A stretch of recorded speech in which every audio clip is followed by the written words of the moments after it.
Why is renting not so bad after all? Many of the first-time buyers we're seeing entering the market right now, they're still renters. They've just gone from renting space to really renting money from the bank. And the big, really it is, right? And the big question is, what makes more sense? Does it make more sense to be spending all this income on your interest payments, your unrecoverable property tax and general maintenance, or does it make sense to be spending it on rent, which right now is well below the cost of ownership in most cities, and then building up your equity that way?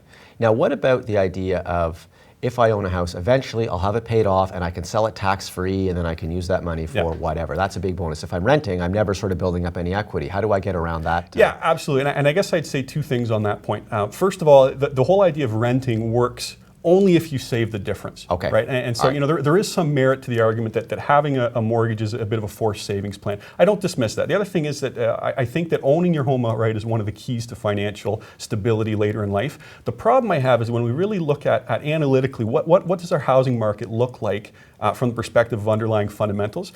It's just really it's a bad time to be jumping headlong into a lot of debt when we have house prices that are just so far above their long-term averages. That's a great point. And another issue, and I'll close on this, is the actual cost of owning a house. I don't think anyone's ever really given a proper estimate of what it costs to own a house, because you have to own for years to really understand the sudden wicked expenses that, new roof, new plumbing, leak in the foundation, that sort of thing. When you rent, you are free and clear of all that. Yeah, absolutely. And those unexpected expenses, I think, catch a lot of first-timers off guard.